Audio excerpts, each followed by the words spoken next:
Yeah. Let's go, Caption Media. Oh, it's a beautiful sound when you laugh, bro. It's a beautiful sound when you laugh, Met from the BX here, and No Vex, the artist. And today we have our special guest on DSN Spotlight, guys. Sasha Merci, the talented comedian. Give it up for her, guys. In the building. Oh my God. In the building. Welcome, so welcome. Funny. Yes, Sasha Merci, we finally get you in the building. Yeah. Very exclusive interview we've been wanting to do with you. This is Chop Cheese Media episode 12, guys. DSN Spotlight exclusive, where we bring in A-listing artists who are doing the grind on their own. Yeah. Sasha Merci. Absolutely. So Grinding on the own. on your own. Yeah. On the dolly. So let's talk about why you are in New York.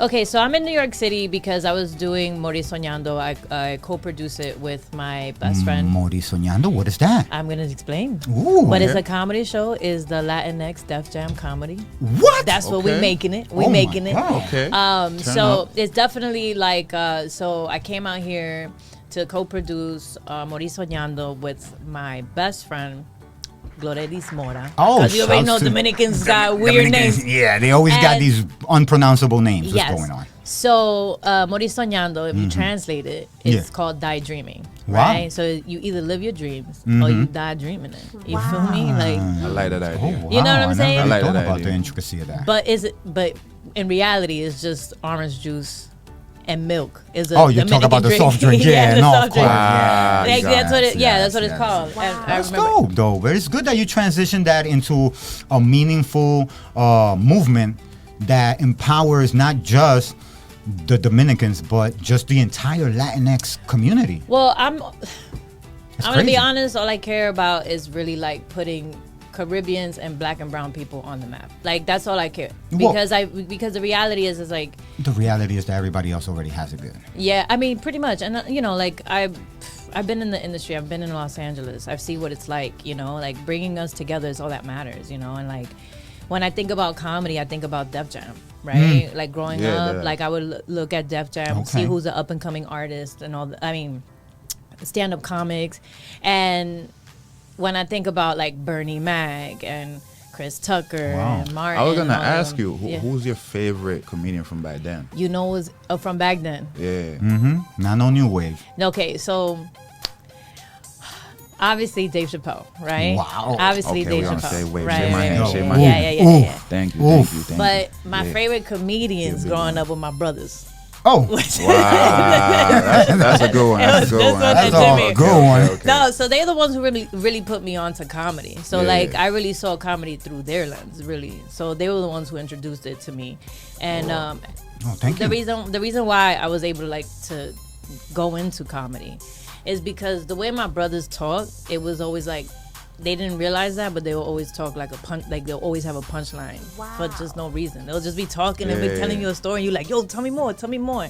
And so they introduced me to comedy, and so Dave Chappelle was one of the people that I liked. Patrice O'Neal was another one. Patrice O'Neal was a great Bill one. Burr. A lot of people don't know Bill about Burr, Patrice. that's my Hey, favorite. I know, Burr. and I was able to open up for him one time at the Haha Comedy. Congratulations. Let's give up some applauses for that. We'll give Yeah. applauses for Bill Burr. Yeah, I opened. I mean, Achieving I was your one of dreams. the. Yeah, I was one of the. I have a picture, so I don't know if you guys want to see it, but Yes, I just yes, remember. please share. I remember he.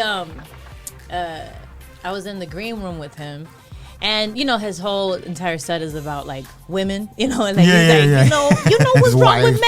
men? Women, right? So I just remember going up to him and being like, I gotta tell you something. He's like, you hate my set. You hate my set. And I was like, He just went off. yeah, he's like, you So hate my, and I was like, no, I'm actually living my brother's dreams because like I'm getting to meet you. And he was like, oh, that's the sweetest thing ever. And he was really Aw. nice. He was very sweet. Yeah, that's epic. I'm yeah. so proud of you. Yeah, but that's the thing too. It's like, I was just the one who kind of really was like, okay, I can make money doing comedy. But like, it was just my family. My family always joking. Like from my mom's side, comedy has always kind of been like, okay, what's the punchline? Like, land the plane. Like, what are you trying to say? Because it's like a matter of us always roasting each other. It's like, why are you, like, what is the punchline? And you know but what's crazy?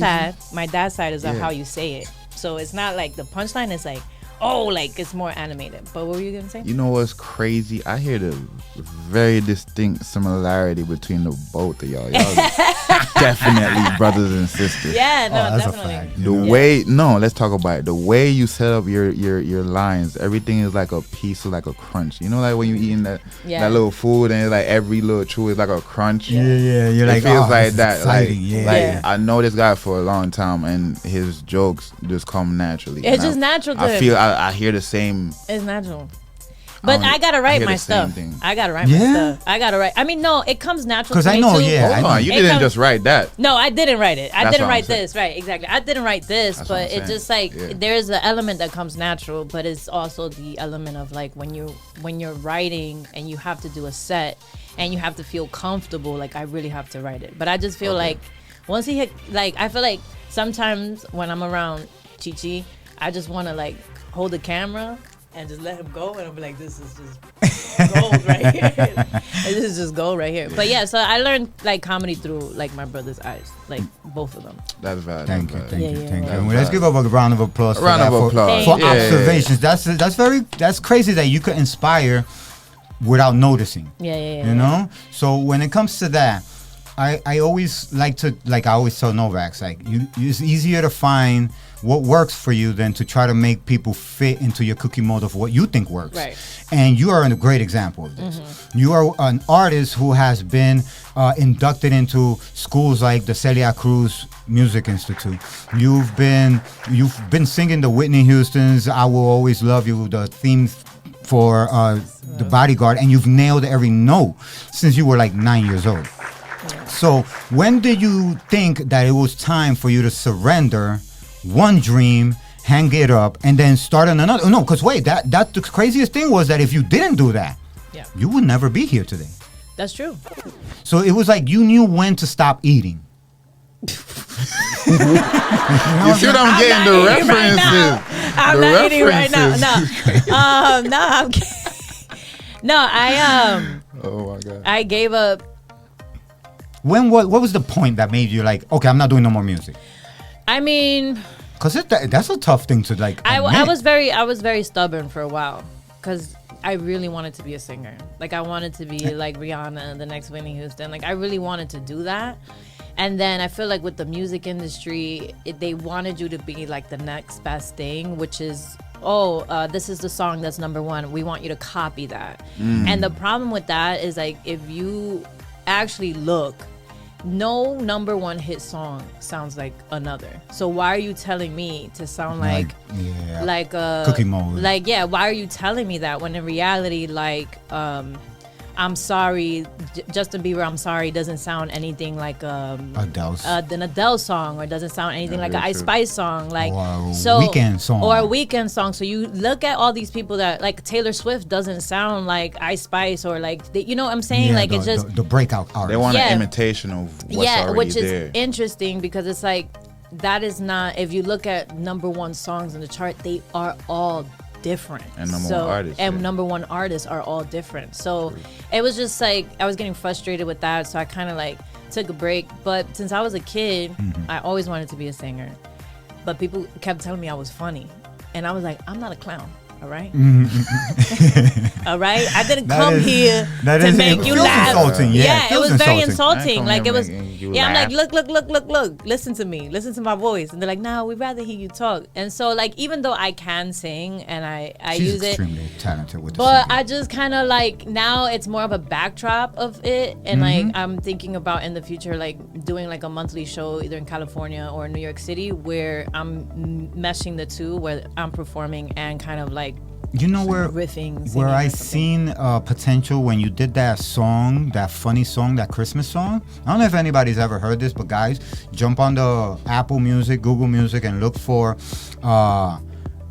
Cuero Malo. Cuero Malo, yeah. That's a hilarious song. Yeah. And I've always wanted to see a video for this. I know. It's like a Christmas song. Yeah. It's like you ever seen the Run DMC Funny video for the Christmas song, the Run DMC Funny Christmas song that they... When did this come out? This just came out so long ago, but they always recycle it every winter, every Christmas, because it's a funny interpretation of a Christmas song. So she did the same thing. So I always wondered, if you ever fuse the two, would you do this for us, the viewers, your fans? That's what I think. Like eventually, that's gonna be Parodies. that's gonna be the evolution of it. But I'm not gonna make singing the forefront of it. Like I just rather, because I know I like to be on stage. That's one thing. Like every time I saw a microphone, I'm like, I even have a picture that I drew in DR. And it's me. I look like a big doodle, right? Because I didn't know how to draw people. It was like big potatoes. Yeah. So I drew myself like a big potato, and then I have a huge mic right next to me that looks like a spaceship, and then I have people in the crowd. So I always knew that I wanted to be on stage. Manifestation. And definitely. Yeah, I mean, that's manifest something that. that me and my family know how to do very well. But God bless. so it's one of those things that like, I'm just like, I know I'm meant to be on stage. I know I'm meant to be on stage, but what was it? And then comedy, it just kind of unfolded. Like it was just like, this is where you're meant to be, and that's where I'm at. That's what I like to tell him. You are like a blueprint. And I don't know, it's because I'm related to you and I saw the transition, but you're a blueprint. Oh, thank you. I really appreciate that. And I think that if a lot of your peers followed it, they would probably be further than you. Well, they But are. they don't know that formula. Yeah. They think that copying your formula would be copying you. Yeah. And they're afraid to use it. Yeah. Because I see it. I see some of them trying to do something other than what you do instead of perfecting what you do. Yeah. It's like I always say, answer what's in the comment box and you'll have a better product than the person who made the product they're putting the comments about. You know? So here you are, this beautiful artist that comes from nothing. Nobody sponsored you. Nobody co-signed you. Nobody. Who are artists you would like to work with right now? What artist I would like to work with right now? Oh my God, you're putting me on the spot because I am just in a different genre. Yeah. Like right well, now, no, not like- musically. like right- Period. Like, Actors. Because you have that movie. Guys, go check out Righteous Thieves. I have Righteous Thieves. I have De Lo Mio. Right now, there's 2 shorts that are in the actually 3 shorts that are in the indie circuit. Directors you would like to work with. Major blockbuster. Oh my God. I'm so sorry. I can't even think of anybody. Quentin Tarantino. Well, Quentin Tarantino is cool, but I can't think of any right now because now that I'm in this industry, all of my peers are the direct people I want to work with. Like right now, I'm working with this guy called Gianfranco, right? And I think he's amazing. He's a great director. And one of our films, I'm not sure if people are familiar with this film festival. It's called Telluride Film Festival. Telluride? No. Okay. It's in Detroit? Chicago? No, it's in Where? Colorado. Wow. Yeah, That's so a it's big film buffs over there. Yeah, so there you go. So it just got accepted to Telluride. Nice. This short that I'm in, and it's called When Big People Lie, and I play a mother. Okay. So like Wrong. things are circulating, and then right now I am Do you have anything in the works? Absolutely. For the Sasha brand? for the Sasha brand. Yes, Well, the right Sasha now, Merci brand. the Sasha Merci brand right now, it's like what I'm very passionate about right now is literally the Mori Soñando comedy shows. Like I really want it to be When the is next, the next one? The next one is going to be November November 17th. So what's happening August 10th? August 10th. Yes. August 10th is going to be El Teteo. Oh my God. What Yes. does that mean? El Teteo, okay, so El Teteo is a Dominican term for just partying and gathering. So El Teteo could be anything like you and a group of friends come together and you could be Use at it a in a parking lot. sentence. Vamos a un teteo. I don't understand a word of that. Okay. We're gonna go to un teteo. Like el teteo is like Oh, we're gonna okay. go. So we're gonna go to to a gathering. We're gonna go to a party. Like that's Okay. what it's called. But it's like very Dominican. To the term. spizzy. Yes. So the 2 things I really care about right now is building El Teteo and building Mori Soñando. Mori Soñando is to highlight a lot of stand-up comics that are very talented in our community that show like, look, we are going places and we are doing things and we need to come out and support each other. And it gives a pipeline. And El Teteo, I want it to be a party where we're, coming together, spreading joy, but also giving back and donating. So we partnered. To where? I'm about to tell you. Nice. Déjame hablar. No. No, so bullshit. so I partnered I up. know what's being said. It's We okay, though. we partnering up. El Teteo is partnering up with this project called it's called the Dream Project, and what what is they that do, about? These guys look like they're serious. yeah, they're very serious. It's a school in Dominican Republic, and I just want to make sure that we donate so we can help those Guys. kids get education. You got to reach in your pockets and donate to the Dream. Where will we find them online? The Dream Project. The Dream Project, Yeah, and that's DR. exactly how it is on, Yeah, on Instagram. The Dream Project DR. Let me I want to make ask a question. Yeah. So, from music to comedy, what have you brought along from your path of chasing music to the path of switching from music to comedy? What have you brought along, like lessons that you learned that made you successful? What has translated? Well, they all Yeah. one thing that I realized, and I think Dave Chappelle said this, and he's so right about this, is that they both have a formula that you have to follow. So I realized that a lot of people who are stand-up comics, they're somehow musically inclined. Like there's somehow like they know how to sing, they know how to carry a note, they know how to Thespians. like. They're like, yeah, not only thespians, but they could like sing. They have rhythm, and I think that with stand-up comedy, you have to have a rhythm, and you have to have a specific rhythm that works for you. Because I think that once you polish yourself and you create that rhythm for yourself, people know what they're gonna come to see. And I think that's very important, especially in building your brand. Any tips for up and coming comedians?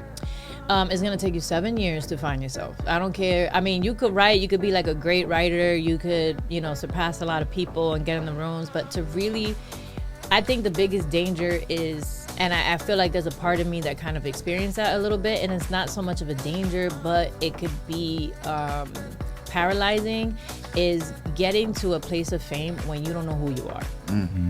That's the most paralyzing thing. Yourself. If you get to a place of fame and you still trying to find yourself, that is, I think, it's more damaging than it is good. It's confusing. It's very confusing. It's very like you don't know where you want to go. You don't know what you want to accomplish. You're getting a lot of you acceptance off of something that you just exactly. And I think for me, I realized I'm like, I like to create things not only for me but for other people. So that's why I'm like, Morir Soñando, it's like, okay, not only am I giving back, but it's also bringing a highlight to my community of people that exist that are funny. And then they don't only just speak Spanish, they speak English as well. It's like the Latinx Def Jam comedy, but it's mostly Afro-Latinos, you know what I'm saying? But they speak English, and and even if you see like a Dominican talk and you don't know what they're saying, they're just already funny. You don't have no idea.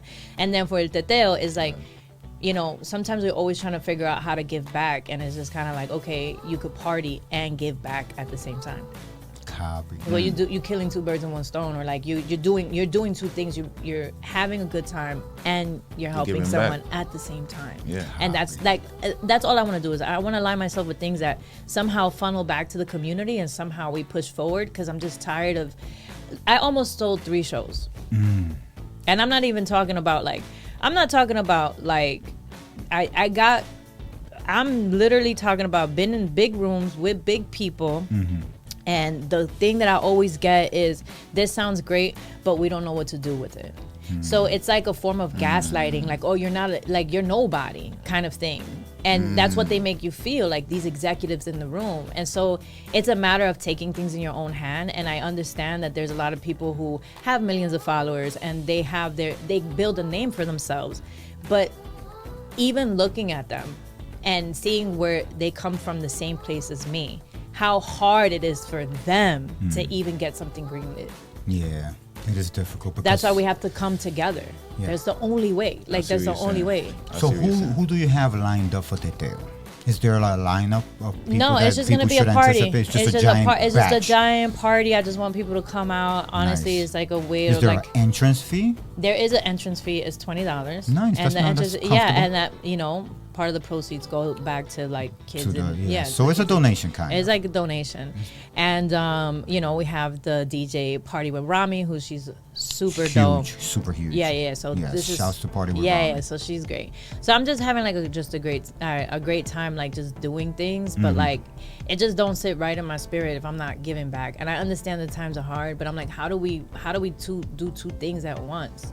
Like, how do we do yeah, it? it's tough. It's tough to bring in the sales, pay the bills, and also try to help out a worthy, donable charity that isn't just a gaslighting campaign. Yeah, but then not only that too is like, I hope, look, and the reality is that we look at like one superhero, that's the fantasy, right? Like one person can save all. That is such a fantasy, but it ain't real. Like one person can't save all. So like if I'm doing my part to help a section of people, I hope it inspires everybody else to like give back. It's just like literally like, because once we just get in the form of like giving back, we'll be in a place. And I think that I sound like Gandhi, but no, it's a good thing. I want to say like how do you chase your dreams and be productive, that's selfless at the same time? Like what is your drive with that? Like where did this come from for you to want to help? It just feels empty. You just feel empty. Like I could get all these things, but I'm like, what am I actually doing? Like what am I actually doing? Like am I contributing to the problem, or am I, and a lot of people, I don't know, like I haven't followed politics in a while because it just does my head in, but I feel like the best political movement I could be is the change that I want to see in the world. That's so great. if that's we're gonna put a round of applause for that right there. That's amazing. Be the change that you want to show. Yeah, I want to be the change that I want to see in the world. I want to be able to like, what's the point of having all these things if I can't share it with people? Like literally, I'm gonna be in an island by myself with a huge mansion, a huge thing. Like sometimes you just like to find out, maybe sometimes the funniest person is not the most wealthiest person you've met, but you just love being around them. Like what are you gonna do? You know what I mean? Like it's just like, it's a matter of giving back. We have to reciprocate. We're human beings. We're social creatures. We need to be around each other. That is a fact. That's facts. Fact. That's facts. So you don't have any political agenda with what you are motivated by. Everything is solely for the economic of human development. That's all, because that's the only, that's how, look, I don't even, that's how what I believe. You know what I'm saying? With education, like, it's all about giving the tools to people so that they can succeed. If they don't have the tools, it's like this, right? Will always trump your environment. So if, and this is something that I saw, and it was just a great analogy, and this guy was talking about it. I can't even take credit for it, but he was saying, like, let's say your car breaks down, right, and somebody has to drive you to work for like 3 weeks, and you hate jazz,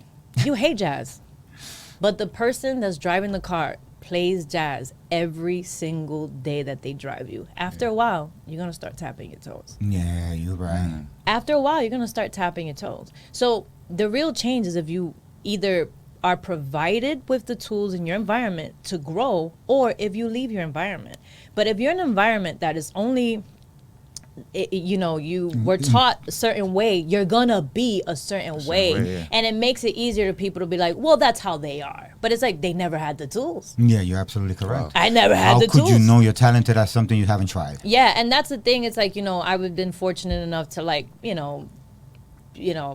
are very fortunate enough to have the parents that we have, and like Jose Juan, they really, like being, it taught me that the world is a lot bigger than the Bronx. Yes. But I love the Bronx. Every time I went to school in Manhattan, and every time I got on the train, and the train would leave the Bronx, I'll shed a tear because that's how much I love the Bronx. I don't even know why I love it that much. I don't know why. Bronx people are like that. Why is that? It's so toxic. I know I'm not gonna lie. You know what it is? It's called the Stockholm syndrome. Yeah, it's called the hood syndrome. We're in love with our abductors. Yeah, the hood syndrome. Like, I think there's a hood. The hood disease. You can look it up. It's called hood disease or something like that. Where probably what we're suffering from. Yeah, I miss the hood. We all came from the island too, so we came down to the Bronx. Yeah, the Caribbeans. Yeah. Let me tell you something. I saw a bus that that had a big band on the side, and it said, "It doesn't matter if you leave the Bronx, we'll still consider you from the Bronx." So it's kind of like that's where we're at. That's really what it is. Like, we don't want to stop being from the Bronx, but the truth is, we can't die in the Bronx. No. Because there's a whole world that we would deprive of our opportunity to be inspired by us. Yeah, and then that's another thing too, right? Like, my boyfriend's from New Zealand. right? That's very cultural. That's extremely far. Know him. Yeah. You know him. He met him. Shouts him. So the thing is, right? Yeah. And this is why I believe in authenticity, because it's already been proven, even though people don't talk about it. And maybe this is where you can see how Carl? me and my brother are very similar.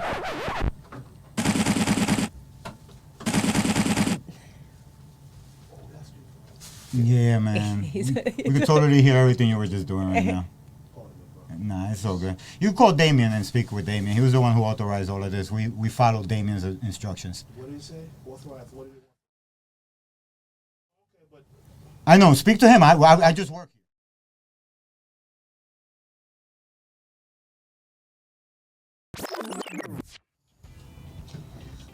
here. So yeah, Interesting. yeah. Interesting. Yes. So what was I gonna say? Whew, I guess we made new ops. Yeah. Add them to the list. Yeah. About to get op, y'all. So. Yeah. Yeah. Add it to the list. We have a whole bunch of ops, you know. Really? Shouts to everybody. Ops. Shout out to tweeters. Oh my god. David. Ops. All you Twitter fingers out there. But yeah, so like going back to like what we were talking about, this is why I feel like authenticity is so important. When you think about hip hop, do you think hip hop was thinking about who it was going to reach on the other side of the world, or was it just existing? Yeah, I don't think they were thinking it would go anywhere past that block. That's what I'm saying, and that's why I'm like, They felt good. Yeah, they did that. And so like my boyfriend's from New Zealand, and he loves hip hop, and he knows every single like. He knows more about hip hop. Yeah, right? he's a DJ. He knows more about hip hop than I do. Like, you know, and like he's like, you should know about this guy from the Bronx. I was like, well, you're more invested. That was my backyard. It was different for you. Yeah. So it's just like, even like, I think what bonded me and my boyfriend was the fact that we love Dipset. That's a weird group to like. So Dipset was like so huge in New Zealand, and I'm like, what? How the heck did? Like, I don't even think they knew that they were that big over there. They were like, yeah. And so I meet his friends, and all they say is like Dipset. Like What? It was to the point that they wore cornrows. He's a white boy. He's half Samoan. Okay. No, he's It's all half making sense Samoan. now. He has a half of, Yeah, you he's know, half-breed. He's you half-breed. He's half You have Samoan. black, you all black. Yeah. No, he's half Samoan, and like, you know, it's very interesting, and there's a whole culture there. But yes, that's what I'm trying to say about authenticity and how far it can go. When you think about reggaeton, do you think that when it came to reggaeton, they were thinking about, oh, how is this gonna be taken in another country? country? Like, no, this is is why we're gonna do our thing, and it's gonna grow, and it's gonna be. So I think this is why authenticity is so important. That's why I'm doing the Mori Soñando shows. That's why I'm fighting so hard, so I can show people like, yo, we exist. We are a group of people. Like, we have a culture that is very important, and it does exist. Dominican culture is a very subculture that people celebrate but don't even know that it is. Like in Brazil, they sing bachata, but they play bachata, but it's like it's in Portuguese. Is in Portuguese. Like, it's a lot, and then it's just, you know, trying to be able to show like, okay, this is authentic, this is us, and just like pushing things forward. Because if not, like for example, when you watch I hate when people go, oh, is it gonna be to this, to that? And I don't care where you from. Mm-hmm. If you are from your culture and you want to rep, if you like, yo, I'm Haitian, this is what I'm doing. Like, don't be. If I'm too Haitian, like, do it, because if it's authentic, I'm gonna resonate It's with always it no gonna matter resonate. Yeah. Like, if I look at an Al Pacino film and I look at Robert De Niro film, I know it's gonna be Italian. Yeah. Like, you know, culturally yeah. is Italian. Like, you know what I'm saying? How do I know Gonna about be pasta? a gangster movie. The Irishman. What is it? Sanchi Pepe, whatever the heck. Heat. I don't know. But it's like, you know, Sanchi Papa. the Sanchi Papa, whatever. But it's because it's authentic to, you know. Yeah, So I to just the say be brand. authentic and just push forward. Yeah. And so this show that we have on Saturday coming up right now, right? Yeah, it's a party. It's not It's a a show. party, the big party from that we 4 got, to the 10. Teteo party. Yeah. So Teteos are big parties. Yeah. Mori Soñando, big lineup, Def Jam style. Yeah. So this Teteo starts at what time? It starts from 4 p.m. to 10 p.m. And what is the address? The address is going to be at Halal. Halal, It's and that's Halal, on and that's on Amsterdam yeah, let me just get the and right address. 180th Street. But let me just give you the address. Between real quick. 181st and 180th. We're going to give Okay. you the address, guys. 2420 Amsterdam Ave, New York, New York. Okay. 2024. No. 2420. My dyslexia. I'm 2420. sorry. I'm dyslexic. 2420 Amsterdam Ave. I'm dyslexic too. 2420 Amsterdam Ave, guys. Let's Yeah. not forget that. Let's follow that. Let's follow Sasha Let's hit Merci. that Let's up. go to your Let's hit social that up. medias. Oh, my social media, you can follow me anywhere, everywhere at Sasha Merci. Now, I want, before we wrap it up, we got 9 minutes left. We're not even going to take a commercial break. We're just going to, we did this. This is what we wanted. We wanted the prime, the core. We wanted the meat. We went We wanted straight to at it. get the exclusive that nobody in New York has gotten from Sasha Merci. Right. So, we want from you one Hollywood story. One Hollywood story. Please tell us a story where you were hanging out Okay. with Hollywood people. All right, this is okay. You know what? I'm gonna tell the story because it's real. Okay. Okay. We're on iHeartRadio. So I know. some things have to- No. you know, you No, just this is wiggle the No. This the is like language. this is when I was like 29 years old. Okay. And I think our sister was there, so she could tell. That's the story you wanted me to tell. So, okay, one day I ended up bringing my sisters and my friend. I ended up bringing my sister and my friend to this place called Soho House. And when I get to Soho House, I'm there, and I just gotta, contain the story. But And do I'm name there. the people. Yeah, no, feel I'm free gonna to. I'm gonna name it because nothing it's crazy nothing happened. bad, yeah. So I get there and we're sitting by the pool and RZA is there and he sees us and my sister's on the phone because she's like, I guess she just got money or she got paid or something, so she wanted to treat all of us or like to a drink. Shouts to Jubilee. And so my sister's like on the phone and he sees her like frantic on the phone like this. And then he's like, what's going on with your sister? I'm like, oh, her credit card is not working. He's like, tell her I got it. The RZA says Yeah, this? he's like, The tell her I got it. RZA? Yeah, the RZA. He goes, yo, tell her I got it. And I was like, I'm like, really? You got it? And our cousin Elise was there, and she could tell you the story. Shouts to Elise. And then, so my sister, I go to my sister. I'm like, yo, the RZA is gonna pay for all our drinks, and she was like, one second. I have the money, Sasha. I have the money, I was like, the RZA is going to pay. So then my best friend, my best friend Tanisha, my cousin Darlene, they pull up to Soho House, and my friends are like, oh, that's the RZA. We're like, yeah. So the RZA was like, yo, do you want to come to? He's like, you a comedian? Because I showed him like my social media. He's like, yo, you're a comedian. He's like, do you want to come to like a party or something? And I was just like, and he's like, and all your friends are invited. And I was like, I don't know. And then I think it was Tanisha and my sister were like, yeah, we want to go, like, because of what it's the RZA. Once Like, in a what does that lifetime, mean? come Like, on. yeah, and I Shouts to and the I was Wu-Tang, shouts to the but I was RZA. so young though. I was so young when they were like so popular that at the time I was like such a Britney Spears fan. So I was like, But anyway, long story short, so then I'm like, okay. So I'm like, all right. So then we go, and it was a lot of us. So my friend Tanisha and my friend Darlene go into a taxi, and then we go with the RZA in another taxi. But the taxi driver was like, this man was not following any directions. He was going was left Caribbean. instead of left. We don't even know. And the RZA was like, sir, I'm going to have to talk to you after this because we're trying to give him the directions. And the guy was just being so like agitated and mean and all this stuff. And he was just like being a gentleman. He was like, sir, I'm going to have to talk to you after this. And we're like trying to get upset. He was like, no, ladies, don't get upset, whatever. So I get a call True from my RZA cousin. fashion. I get a call because I always hear like crazy Hollywood stories. Yeah. And like, I don't like being around Hollywood people because of these crazy Hollywood stories. So I get a call from my, because I don't even know whose house I'm going to, by the way. Oh, wow. So I get a call from my friend D, and she's like, where are you? And I'm like, we're in a taxi. And she was like, hurry up. Clicks, hangs up. And I'm like, oh my God, they're doing some weird Hollywood shit. I'm like, they're doing some weird, I'm sorry, they're doing some weird Hollywood stuff. Oh my they're, God. They're doing some weird Hollywood stuff. I gotta go save my friend. So now I'm just like, I don't know what's going on. I gotta get there. My sister and my cousin Elise are in the car, and I'm like, yo, we have to get there. When I get there, the person who opens the door is Q-Tip. From the Tribe Called Quest? Yeah. And Vibrant thing. he was like, thank you, Vibrant he's like, thing. thank you for coming to my house. Thank you for coming to my No house. way. You're in Yeah. Q-Tip's house. Yeah, he's like, thank you for coming. He's like, Wow. you guys just missed the show. So we walk in, and it's just a whole bunch of people. It's Dave Chappelle, Wow. Chris Rock What? and Talib Kweli. What? Yes. And I just see my best friend and my cousin sitting in the couch like this. They didn't even want to move. And it was just like a nice little gathering. They didn't want to move. They were like this. Wow. They were like, we couldn't believe it. And then I look at my friend, I look at my cousin Darlene, and I was like, you want to go to the bathroom? We're like, yeah. So we go to the bathroom. Like,